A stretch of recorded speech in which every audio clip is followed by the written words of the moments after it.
Hey guys, it's Lauren and Archie.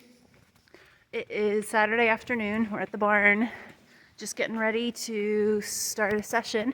It's going to be a quick one. Don't have a lot of time today, but I really wanted to get out here today because we're in a weird spot. We'll go ahead and say that. We're in a weird spot right now. Rode him last night. He was doing all the things. He was acting pretty good, but kind of started in his old ways of looking for excuses to get out of work. So Emily rode most of the night, basically 90%. I'm fighting a cold, so I'm trying to ease back into it. Sorry to put my glove back on. Ouch. It's very cold today. It's like minus 13 out. Anyway.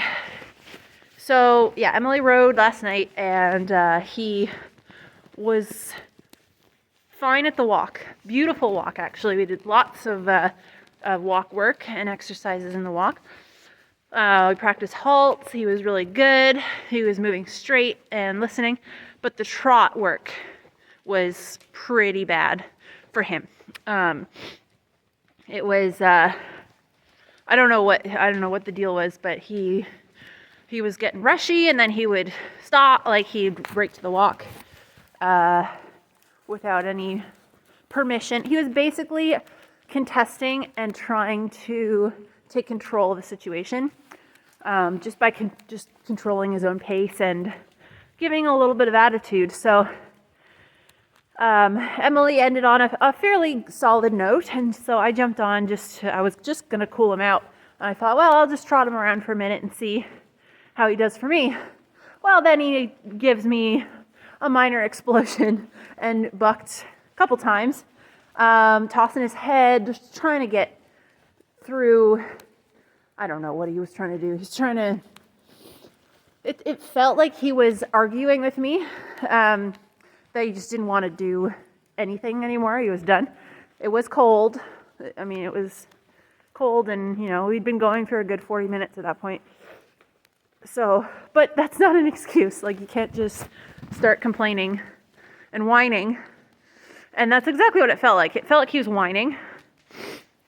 So it was really crucial that it happened, because I said, no, F you. We're going to work through it. And I just kept my leg on, shortened my reins, and pushed him on in the trot. Completely forgot about his complaints. Pushed him out of my head. Kept on the circle.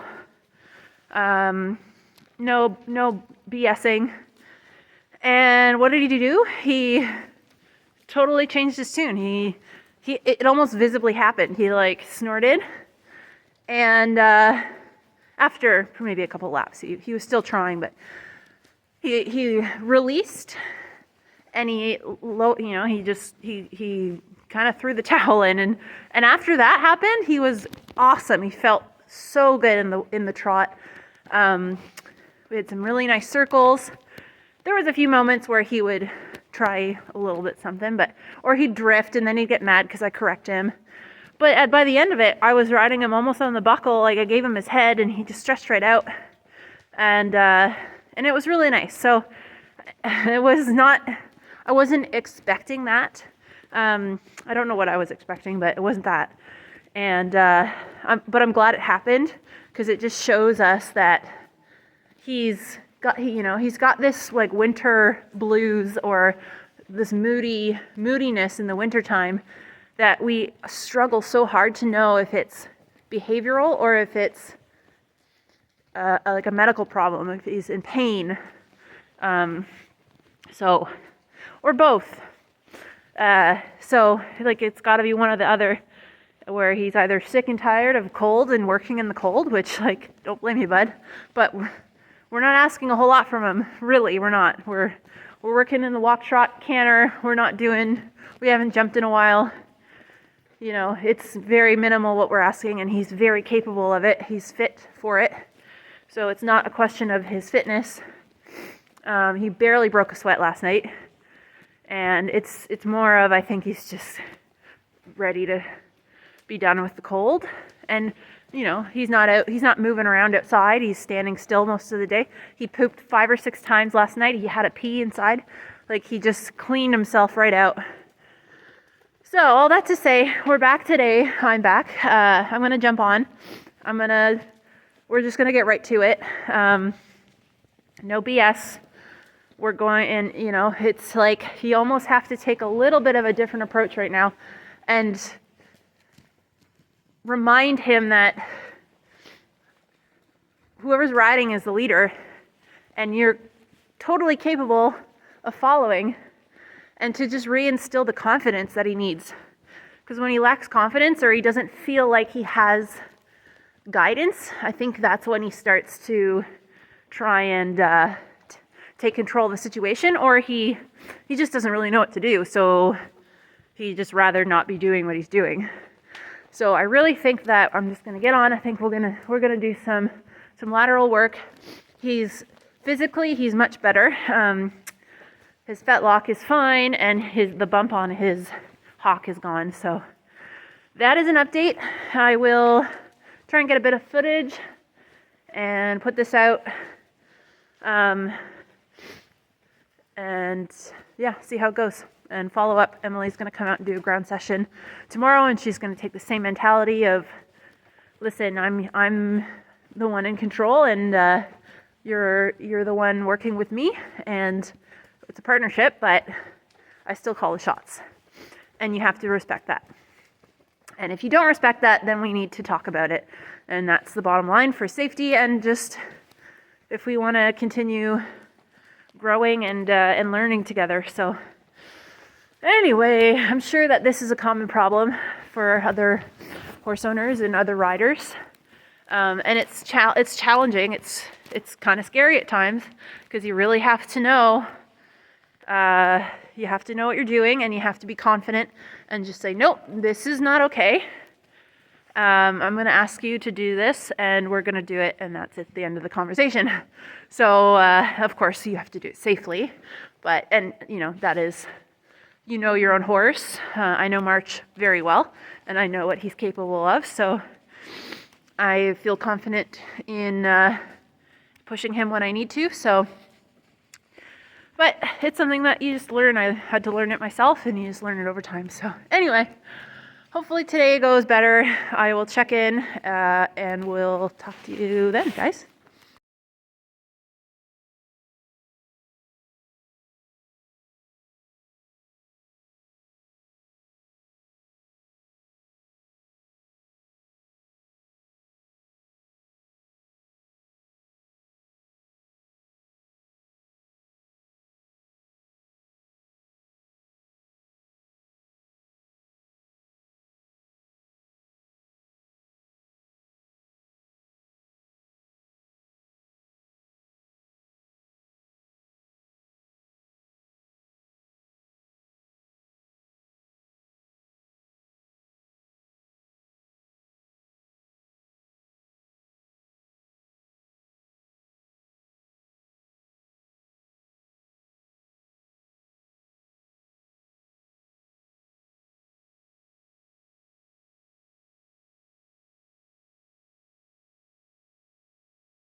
Okay, post ride.